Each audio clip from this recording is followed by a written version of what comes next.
What's on your screen right now is footage from DBD's latest livestream.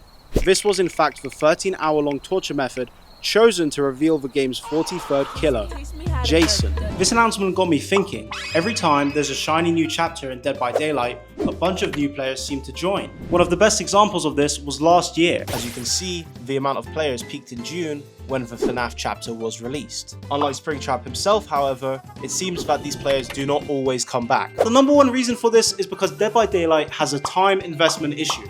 Next up is the intermediate phase.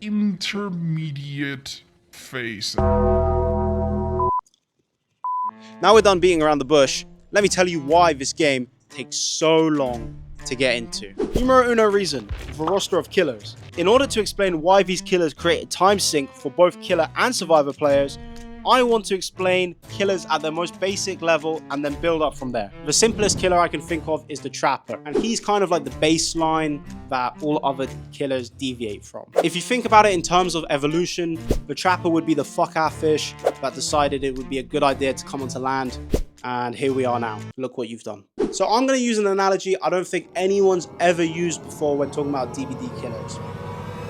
And that is the analogy of a sandwich. Think about the bread of a sandwich being the fundamentals we just touched on. The filling of a sandwich, as everyone knows, is the best part. Now, as I have compared the fundamentals of a killer to bread, I'm going to say that these fillings are the killer's power. So for my Americans out there, let's just put the example as, the Trapper would be a classic PB&J or whatever you guys like, okay? I don't fucking know. Now, whilst some of the killers have fillings, powers, that are pretty simple and unoffensive to the palate, pretty sure a baby could play some of these killers out there. Some of these killers can have a more refined taste, okay? A little bit more complex, a little bit, certain conditions need to be met for you to like this sandwich slash killer. Now, considering there are 42 sandwiches, or, killers, soon to be 43 with the release of Jason, it can be hard to know what flavor you want. Do you want a setup sandwich? Do you want a sandwich that's all about chase? Maybe a projectile sandwich, who knows? And although this part of DBD takes time, it's also one of the most fun parts. If you decide to play killer, that is. Unfortunately for you as a new survivor player, you will soon come to realize that all killers are not picked equally. You might be used to chasing against a ghoul, but when it finally does come time to go against the twins, it's a lot harder to know what to do unless you've done your prior research or you've actually played that killer. And let's be real, who plays the twins? In the endgame chat of this Sadako match I played, this person put speed ? I think what they were implying here is that I was using some kind of speed hack or something like that. But what actually happened though, and which I had to explain to them, is that every time Sadako comes out of the TV, she gets a little speed boost. Maybe they hadn't played Sadako before, or just don't play killer in general. Or maybe they hadn't played against Sadako that much because she's on the weaker side of killers and she's also got a complex mechanic in the form of Condemn. Either way, these are things you pick up with experience. I don't know how experienced this player was because they had a private Steam profile. Despite that, however, if they were a newer player, they might have felt like they were robbed of winning that game because simply they just didn't have the knowledge. I also know what some people are going to say. The knowledge is out there, and you can go through every killer and read the description of their powers, but reading it and then seeing it in action is a completely different thing. And speaking of seeing things in action, there's no real practice range for you to go into and check. The closest thing we have are custom lobbies, and these can be useful if you have friends. Seriously though, if you don't have friends to call into these custom games, or they just want to play the game like normal, which is also completely understandable, you might have to enlist the help of bots. The thing with bots though is that they don't act like normal survivors, not really at all.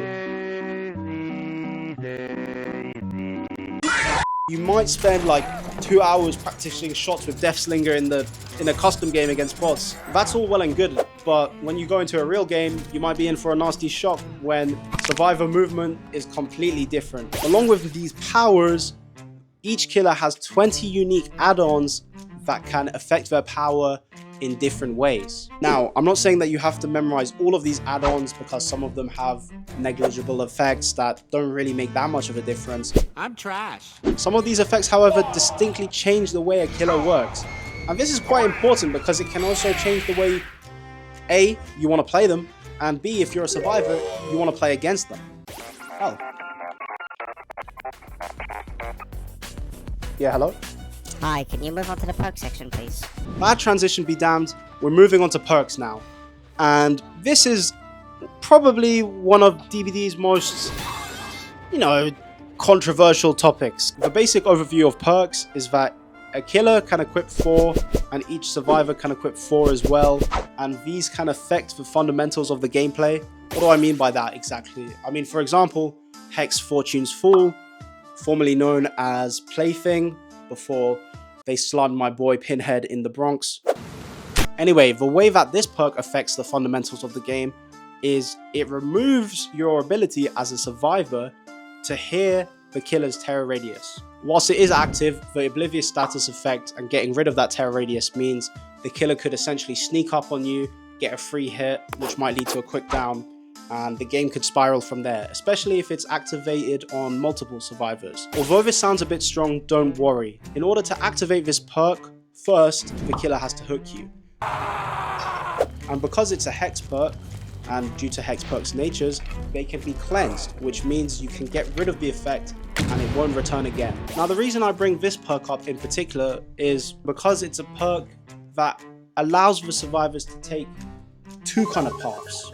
Path 1 is fugging it out, just leaving the plaything active and just going about the trial normally. Path 2 is going to find the totem in order to cleanse it and get rid of your oblivious status effect. Now, even if you're not that new to the game, I want you to think about what a beginner would be thinking within this explanation. What is oblivious? What's the point of telling me this? What's the point of those two paths I, mentioned earlier? Well, the reason I mentioned being a beginner and these two paths and things like that is because as much as DBD is about time and chasing and looping and things like that, it's also about decision making on both sides, the killer and the survivor. For the survivor, if you've been affected by this Hex perk, you need to make the decision which path you want to go down. Fug it out, find the Hex totem. A beginner might feel the need to go and find the Hex totem in order to feel more comfortable playing the game, even if that means dropping the last gen that's on like 50% while someone else is on chase, which they could have done, and then they could have been out of the trial, and then they wouldn't have had to worry about having no terror radius. You know what I mean? Now, these are things that sound easy to us, but unless someone explains it to a new player, I don't think it's really that intuitive to understand. I genuinely feel bad for some newer players who want to get into this game because it's a steep learning curve without putting in the time, and that being time spent getting diddled by killers and things like that.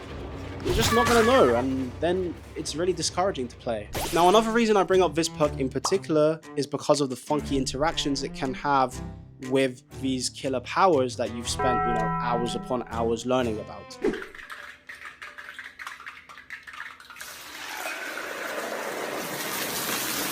Let's take the Doctor, for example, and his Bite and Blast, which works based on terror radius. Now, a new player might think, because you can't hear the Doctor's terror radius, that means the blast won't be able to affect you. However, this is incorrect. The oblivious status effect doesn't remove the terror radius. It just means you can't hear it. Now, there is a status effect that does remove terror radiuses from killers, but this is called the undetectable status effect. This makes certain perks that give that undetectable status effect a bad idea for Doctor, because you want a terror radius in order to use your power. I don't want this video to be known as, Plaything Explained or top 10 things you didn't know about Hex Fortune's Fool.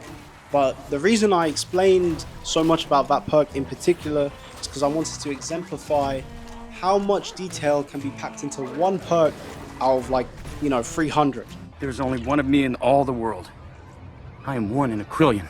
Learning these perks can be a time investment, and to be fair, they do come naturally after a while, but it may throw a newer player off, especially considering the fact that you may face players that have perks that you haven't unlocked yet. Now, I know I've stressed that there is a lot to learn, and that's because it's true, there is a lot to learn, but I don't want that to discourage you from at least giving it a go. Just because I've said there's a lot to learn as well doesn't mean that learning it is always a chore.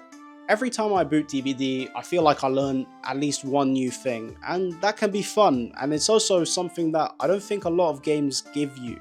There are people as well who have invested a lot of time into one killer, and watching someone, you know, at the peak of their powers, mastering that one killer is something to behold. It can be really impressive and something to aspire to if you do want to take the game seriously. Speaking of taking the game seriously, I think that's been my standpoint on the video so far, but also know that there is absolutely no such obligation to take the game seriously. At the end of the day, it's a video game. If you've just come back from work and you want to hop on with your mates, scream at a monster chasing you, that can be a lot of fun. Also, if you just want to run around as a horror icon, for example, Freddy or, you know, soon to be Jason, that is more than valid. So with all that said, just keep in mind, you don't have to put the time investment to have fun into this game. It's just if you want to take the game more seriously and learn everything there is about it, there is a time investment which comes with that. Thank you guys so much for watching the video. I hope you guys enjoyed my yapping about DBD. And if you did, like and subscribe, I'd really appreciate it. We're on the road to 50 subscribers, and thank you to all 45 of you guys who have subscribed so far. I really appreciate it. Oh, it's just shaving cream, guys. I was just shaving my beard. You know,